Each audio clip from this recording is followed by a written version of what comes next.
जी हाँ दोस्तों, भले से ही रोहनप्रीत और नेहा कक्कड़ की शादी हो गई हो, लेकिन इससे पहले नेहा कक्कड़ हिमांश के साथ चर्चाओं में थी क्योंकि वो उनके एक्स बॉयफ्रेंड रह चुके हैं। लेकिन उसके बाद हमने देखा था किस प्रकार से इनकी शादी की खबरें काफ़ी ज़्यादा चर्चाओं में थी और ये बात भी कई लोगों के द्वारा जानकारी दी गई थी कि नेहा और आदित्य ने शादी कर ली है।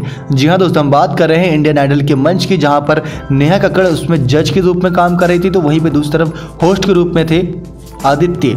बताइए दोस्तों, इनको लेकर ये खबर सामने आई थी कि ये शादी के बंधन में लगभग बंध चुके हैं, जहां पे पिछले कुछ समय से इंडियन आइडल के मंच पर दोनों की शादी की तमाम रस्मों को निभाया भी गया था। यानी कि इनकी जितने भी शादी की रस्में थी उन सभी को निभाया गया था सेट पर। अब नेहा कक्कड़ के भाई टोनी कक्कड़ ने भी शादी से पहले एक वीडियो शेयर किया था जब इंडियन आइडल की शूटिंग हो रही थी 11 की।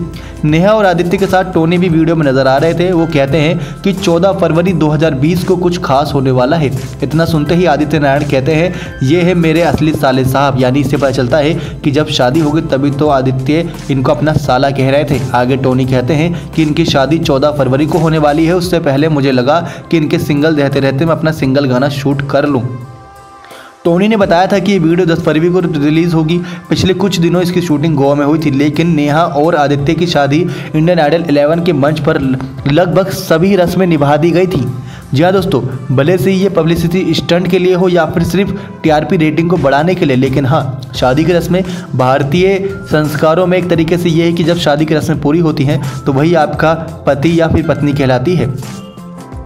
लेकिन अब क्या कर सकते हैं, क्योंकि रोहनप्रीत के साथ नेहा कक्कड़ की हमेशा के लिए लाइफ पार्टनर बन चुकी हैं। शो में नेहा और आदित्य की शादी का फॉर्मेट चलाया गया था। ये शो टीआरपी सिर्फ बढ़ाने के लिए दिखाया गया था। ये जो भी नेहा और आदित्य की शादी का झमेला था, लेकिन उसको लेकर कोई भी पुष्टि नहीं की गई थी। लेकिन हाँ, ऐसी खबरें थी कि दोनों असल ज़िंदगी में भी एक दूसरे को डेट कर रहे थे। लेकिन अब नेहा ने रोहनप्रीत के साथ शादी करके साबित कर दिया है कि उनके दिल में सिर्फ रोहनप्रीत बसते हैं, ना कि आदित्य, ना ही हिमांश। नेक्स्ट 9 लाइफ दीपक रिपोर्ट।